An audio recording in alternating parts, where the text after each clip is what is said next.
Hello UPSC aspirants, my name is Shambhavi. Hope you all are doing well.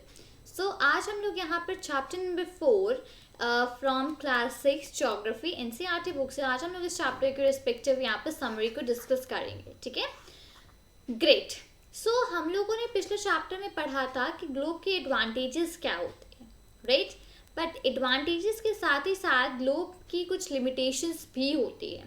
कैसे कि globe जो है वो आपको पूरे अर्थ या पूरे के बारे में स्टडी करने के लिए हेल्पफुल या यूज़फुल हो सकता है.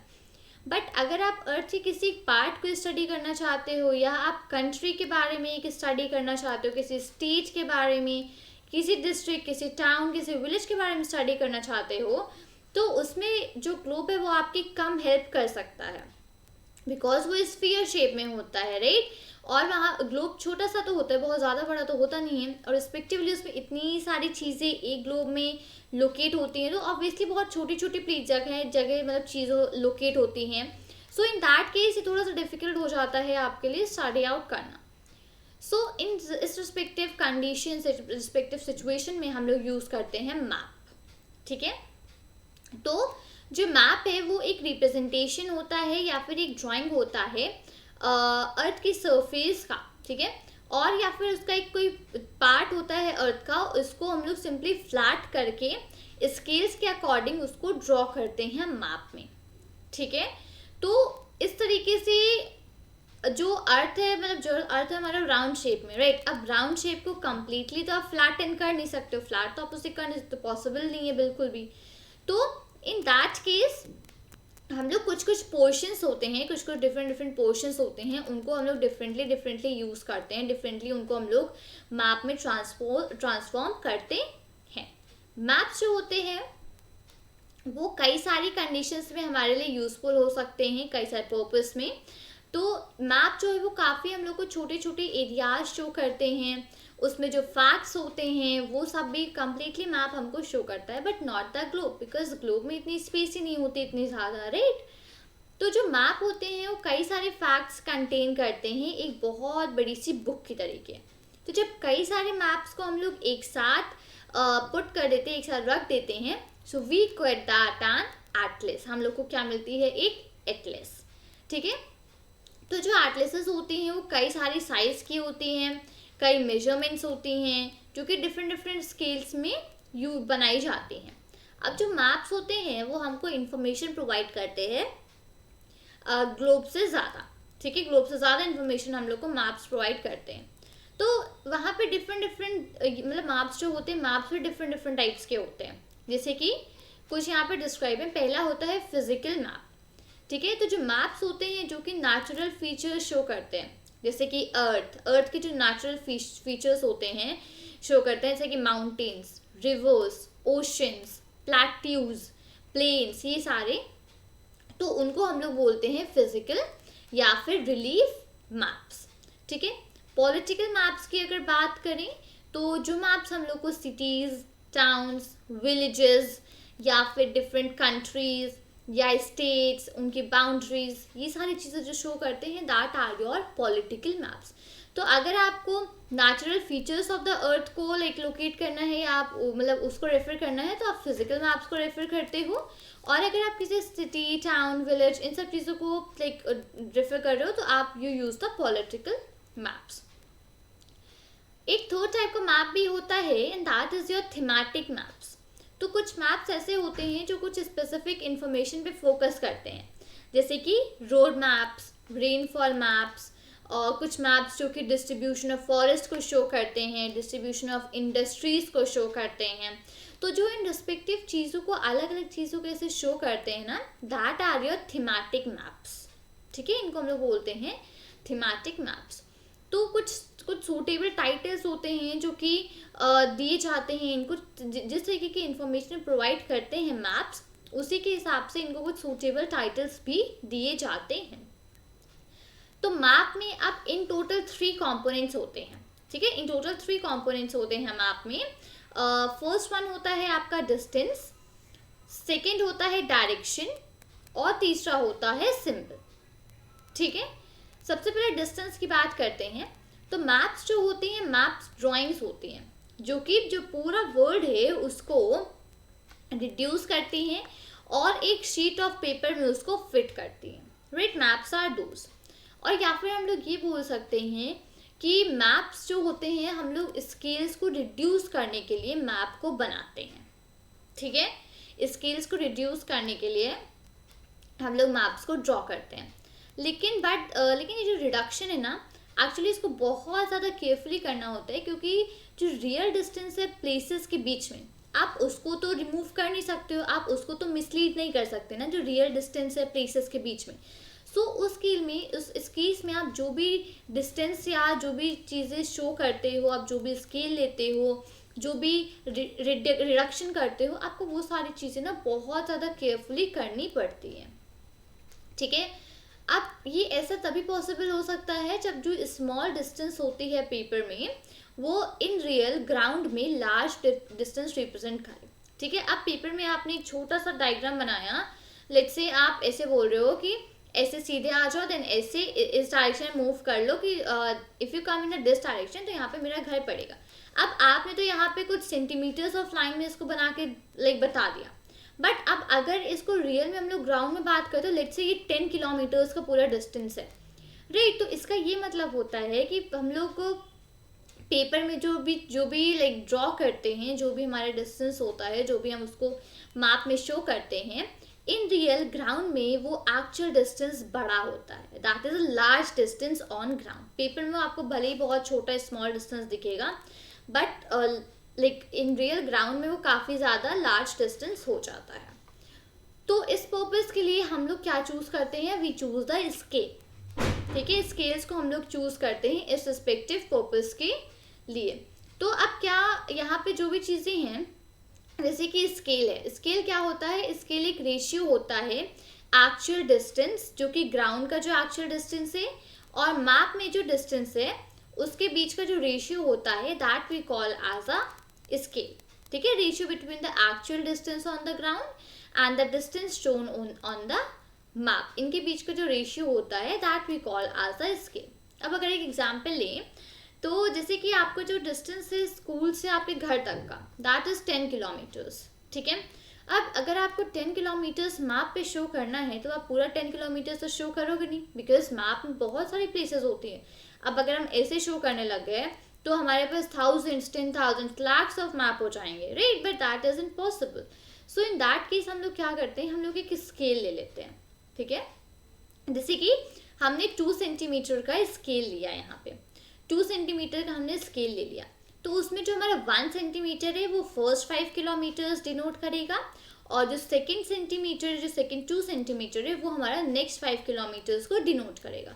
तो इस तरीके से यहाँ पे डिनोशंस हो जाएंगे, 10 किलोमीटर्स ये 2 सेंटीमीटर का स्केल होगा और ऐसे ऐसे यहाँ पे डिवाइड होएगा, ठीक है। तो ये जो स्केल है काफ़ी ज़्यादा इंपॉर्टेंट होता है किसी भी मैप में, ओके, बिकॉज ये आपको जो डिस्टेंस होता है उसको रिड्यूस करने में हेल्प करता है, राइट।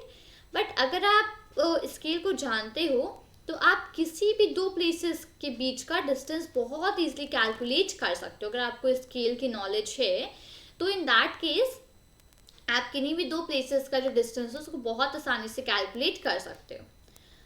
अब जैसे कि जो लार्ज डिस्टेंस होते हैं, लार्ज एरियाज होते हैं, जैसे कॉन्टिनेंट्स होती हैं, कंट्रीज होती हैं, इन सबको हम लोग को जब पेपर में शो करना होता है ना, तो हम लोग छोटा स्केल यूज़ करते हैं। ऑब्वियस सी बात है, जब आपको बहुत बड़ी बड़ी प्लेसेस, बहुत लार्ज प्लेसेस, बहुत ज़्यादा डिस्टेंस कवर जो प्लेसेस कर रही है आपको उनको शो करना, ऑब्वियस सी बात है आप छोटा स्केल यूज़ करोगे उसमें, राइट, ताकि जो भी चीज़ें वो ईजिली आपके लाइक पेपर फिट हो सकें। सो जैसे कि एग्जाम्पल लेते हैं, 5 सेंटीमीटर जो है मैप में वो आपका 500 किलोमीटर्स को ग्राउंड में शो करता है, मैप का 5 सेंटीमीटर, और इन रियल वो होता है आपका 500 किलोमीटर्स। तो इस रिस्पेक्टिव प्रोसेस को हम लोग बोलते हैं small scale map, that are called as the small scale map, ठीक है। नेक्स्ट, अगर अब जैसे आपके स्मॉल एरियाज है, जैसे कोई विलेज है या कि कोई टाउन है, अगर से आपको वही शो करना है पेपर पर, तो ऑब्वियसली आप फिर उसमें लार्ज स्केल यूज़ कर सकते हो, बिकॉज क्योंकि वो बहुत ज़्यादा बड़ा नहीं होने वाला है, ना तो विलेज और ना टाउन, बहुत ज़्यादा स्पेस को कवर आउट नहीं करने वाला है। सो इन दैट केस जो भी स्केल आप यूज़ करोगे आप उसको ईजिली लार्ज स्केल यूज़ कर सकते हो। जैसे कि पहले हम लोग क्या करते थे, हम लोग 5 सेंटीमीटर को 500 किलोमीटर शो कर रहे थे, राइट।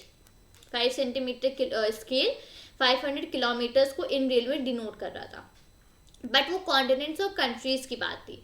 अगर आप विलेजेस और टाउन्स की बात करो तो 5 सेंटीमीटर जो होता है वो 500 मीटर्स को रिप्रेजेंट करेगा। तो इस तरीके का स्केल चलता है अगर आप छोटे एरिया में हो, और बड़े एरिया का स्केल मैंने आपको ऑलरेडी बताया। तो इस तरीके के जो मैप होते हैं इनको हम लोग बोलते हैं लार्ज स्केल मैप, ठीक है। लार्ज स्केल मैप्स जो होते हैं वो आपको ज़्यादा इन्फॉर्मेशन देते हैं स्मॉल स्केल्स के कंपैरिजन में। स्मॉल स्केल मैप्स के कंपैरिजन में लार्ज स्केल मैप्स आपको ज़्यादा इन्फॉर्मेशन प्रोवाइड करते हैं, ठीक है। अब बात करते हैं हम लोग डायरेक्शन की। कई सारे मैप्स होते हैं जिनमें एरोज मार्क्ड होते हैं, ठीक है, एरो मार्क्ड होते हैं, जिसमें कि एकदम टॉप राइट हैंड कॉर्नर में एन लिखा होता है, N, that refers to the north direction, ठीक है। वो जो डायरेक्शन होती है जो एन लिखा होता है that is referring to the north direction, और उसको हम लोग बोलते हैं नॉर्थ लाइन, ठीक है। अब जब आप नॉर्थ, आपको एक डायरेक्शन पता है तो ऑब्वियसली आप रेस्ट ऑफ द सारे डायरेक्शंस अपने आप फाइंड आउट कर सकते हो, राइट। लेट्स से आपको नॉर्थ पता है तो आप ईस्ट वेस्ट साउथ सारे डायरेक्शन को फाइंड आउट कर लोगे। तो वहाँ पे मेजर 4 डायरेक्शंस होती हैं जो कि होती हैं north south east and west. Major 4 directions होती हैं। अदर देन दैट उसको हम लोग बोलते हैं कार्डियल पॉइंट्स। जो मेजर 4 डायरेक्शंस होती हैं उसको हम लोग बोलते हैं कार्डियल पॉइंट्स, ठीक है। बट उसके सिवा भी 4 इंटरमीडिएट डायरेक्शंस भी होती हैं उन कार्डियल पॉइंट्स में। 4 इंटरमीडिएट डायरेक्शंस जैसे कि north west, north east, south west और साउथ ईस्ट। अब नॉर्थ और वेस्ट के बीच में जो डायरेक्शन होगी that is the north west, north और ईस्ट के बीच में जो होगी that is the north east, south और वेस्ट के बीच में जो होगी साउथ वेस्ट, और साउथ और ईस्ट के बीच में जो होगी साउथ ईस्ट। तो इस तरीके की इंटरमीडिएट डायरेक्शंस भी होती है। तो हम लोग कोई भी प्लेस को काफ़ी ज़्यादा एक्यूरेटली लाइक लोकेट कर सकते हैं इन इंटरमीडिएट डायरेक्शंस की हेल्प से। तो इससे ज़्यादा और इजी हो जाता है किसी भी प्लेस वगैरह को लोकेट आउट करना। अब जो यहाँ पे 1 सेकेंड, ओके, अब जो डायरेक्शंस हैं वो आप कंपास की हेल्प से भी फाइंड आउट कर सकते हो। कंपास आपने सुना होगा ऑलरेडी। सो जो डायरेक्शन है किसी प्लेस की, इसको हम लोग कंपास की हेल्प से भी फाइंड आउट कर सकते हैं। तो कंपास क्या होता है, ये एक इंस्ट्रूमेंट होता है, ठीक है, जो कि मेन डायरेक्शंस को फाइंड करने के लिए यूज़ होता है, ठीक है। तो उसकी जो मैग्नेटिक नीडल होती है ना वो हमेशा नॉर्थ साउथ डायरेक्शन की तरफ पॉइंट करती है। ये यहाँ पे आप जो इमेज देख रहे हो इसमें सेंटर में जो है this is the magnetic needle, और ये हमेशा for always north south direction को पॉइंट आउट करती है। तो कंपास भी जनरली यूज होता है डायरेक्शंस वगैरह को फाइंड आउट करने में। नेक्स्ट, अब यहाँ पे सिंबल्स क्या होते हैं, ये मैप के कंपोनेंट्स का थर्ड इम्पॉर्टेंट पार्ट है, ठीक है।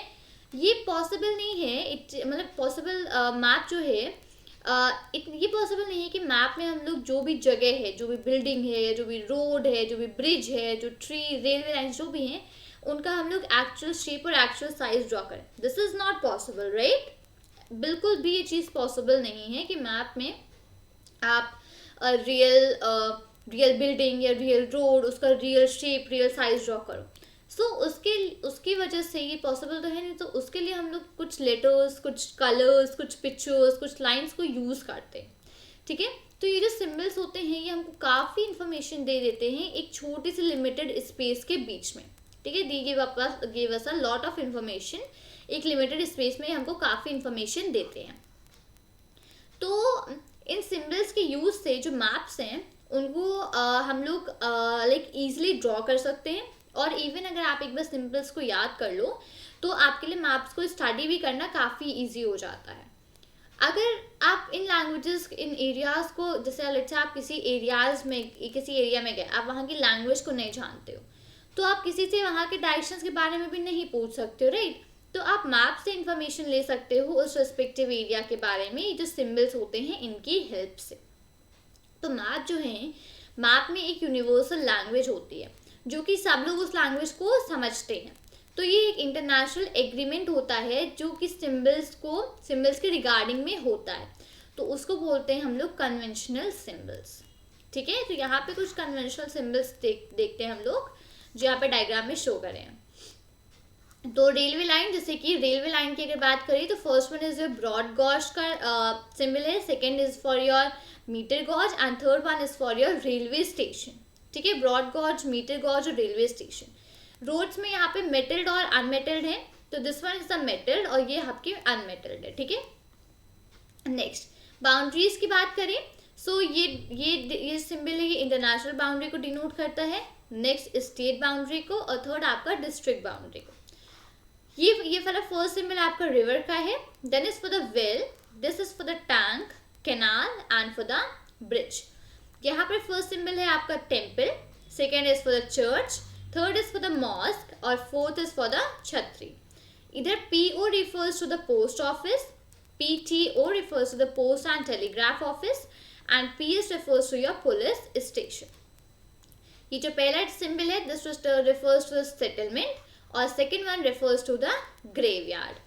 एंड हियर नीचे जो फर्स्ट है दिस फॉर द ट्रीज और second one is for the grass. तो यहाँ पे जो कई सारे कलर्स है ना वो सेम पर्पज के लिए यूज होते हैं, मतलब सेम पर्पज के लिए अलग अलग कलर्स यूज होते हैं। लाइक जैसे कि एग्जांपल ब्लू जो होता है वाटर के लिए यूज होता है, माउंटेन्स के लिए ब्राउन यूज होता है, प्लेट्यूज के लिए येलो और प्लेन्स और प्लांट्स वगैरह के लिए ग्रीन। ठीक है, ग्रेट। एक सेकेंड, यहाँ पे ना RS 1 सेकेंड, मैंने इसको, this is not the metre gauge, मैं इसको एक सेकेंड इरेज कर दूं बिकॉज इसको मैंने ना यहाँ पे, ये मीटर गॉज नहीं है, this is your railway station, railway station. ठीक है, ये डिनोशन जो था RS that is for your railway station, मैं आपको दिखाती हूँ, यहाँ पे पॉइंट आउट करा था, ये this is for your railway station. ठीक है, तो दैट प्लीज रेफर, उसको रेफर कर लीजिएगा। और ये आपका था सेकेंड वाला, दिस वन वाज, ये आपका है, एक सेकेंड मैं इसको भी रेज कर देती हूँ, दिस वन इज योर एक second, this one is your metre gauge, metre gauge ना, एब्सोल्युटली फाइन। तो यहाँ पे ना ये रिस्पेक्टिव डायग्राम है, तो इस डायग्राम बहुत सारे डिनोशन, जैसे कि सबसे पहले यहाँ से स्टार्ट करते हैं, तो ये आपका रेफर कर रहा है मॉस्क। ठीक है, देन ये जो ग्रीन कलर से दीज आर योर ट्रीज, ये जो रेड से हैं दीज आर योर सेटलमेंट्स। फिर उसके सिवा यहाँ पे ये जो डिनोशन है this is for your bridge. अब ये जो लाइन है जो ऊपर की तरफ जा रही है this is your metre gauge. फिर यहाँ पे ये जो है ये आपका है railway station, this one is for your tank, ये टैंक के लिए, राइट। और यहाँ पे देखिए यहाँ पे ऊपर करके N बना हुआ है, that is your north direction. ठीक है, एरो।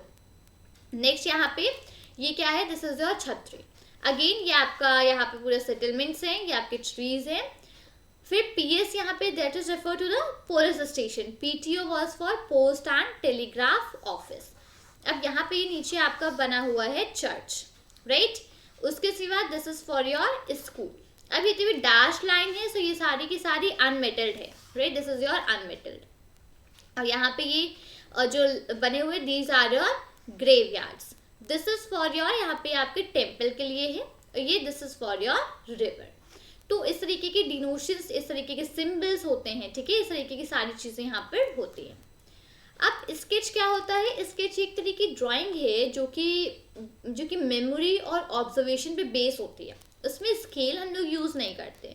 कभी कभार ऐसा होता है कि एक रफ ड्राइंग की रिक्वायरमेंट होती है किसी एरिया के लिए, किसी रिस्पेक्टिव प्लेस को लोकेट करने के लिए, तो उन सारी चीज़ों में हम लोग यूज़ करते हैं स्केच को। ठीक है, लेट्स से एक एग्जांपल है, आपको अपने फ्रेंड के घर जाना है लेकिन आपको रास्ता नहीं पता, तो आपका फ्रेंड बोलेगा एक रफ ड्राइंग बना देगा कि यहाँ पे एक बेकरी पड़ेगी, बेकरी से लाइक लेफ्ट ले लेना, फिर वहाँ पे इस नाम का स्कूल आएगा, फिर उसमें और अंदर चले आना, देन राइट ले लेना, और फिर 4th या 5th हाउस मेरा होगा। इस तरीके से लेट्स से आपके फ्रेंड ने आपको लाइक डायरेक्शंस बताए, दैट इज अ स्केच। ठीक है, तो कुछ रफ ड्राइंग जो ड्रॉ करते हैं बिना स्केल के उसको हम लोग बोलते हैं स्केच मैप। और प्लान क्या होता है, प्लान एक तरीके की ड्राइंग होती है जो कि एक स्मॉल एरिया की होती है एक लार्ज स्केल में। तो जो लार्ज स्केल मैप है वो हमको बहुत सारी इन्फॉर्मेशन देता है, लेकिन वहाँ पे कुछ ऐसी चीज़ें होती हैं कई बार जिसको हम जानना चाहते हैं, लाइक जैसे कि लेट्स से आप किसी रूम की लेंथ और ब्रेथ जानना चाहते हो जो कि मैप में नहीं शो हो पाती हैं, तो उस रिस्पेक्टिव टाइम में हम लोग जो ड्राइंग्स होती हैं उसको स्केल से ड्रॉ करके हम लोग उसको रेफर करते हैं प्लान। ठीक है, that is called as a plan, right? Great. So ये थी इस respective chapter complete summary. Exercise हम लोग बाद में सॉल्व करेंगे in a separate video, not in this video, ठीक है? तो ग्रेट, ये थी यहाँ पे सारी की सारी एक्सरसाइजेस इस respective like chapter, sorry summary थी इस रिस्पेक्टिव चैप्टर की। तो इसमें हम लोगों ने बहुत सारी चीज़ें जानी, लाइक मैप्स क्या होते हैं, देन डिस्टेंस के बारे में, डायरेक्शंस, देन वी सिंबल्स के बारे में, ओके, और स्केच और प्लान। तो इन सारी चीज़ों के बारे में हम लोगों ने इस रिस्पेक्टिव चैप्टर में जाना, और उम्मीद करती हूँ जो भी इंपॉर्टेंट पॉइंट्स थे आपने उन सारे के नोट्स, सारी चीज़ों के नोट्स अच्छे से लिए होंगे, और अगर नहीं लिए हैं तो अब आप वापस उसको नोट डाउन करो। जो भी इंपॉर्टेंट थी मैंने उनको लाइक हाईलाइट कर दिया मैंने काफ़ी चीज़ों को, ठीक है? ग्रेट। सो उम्मीद करती हूँ कि आपको वीडियो अच्छा लगा होगा। वीडियो अच्छा लगा हो तो वीडियो को लाइक करिए, अपने फ्रेंड्स के साथ शेयर करें ताकि वो भी इसका बेनिफिट ले सके, एंड चैनल को सब्सक्राइब करना मत भूलिएगा। मिलती हूँ आपसे नए वीडियो के साथ। Till then thank you and take care. जय हिंद।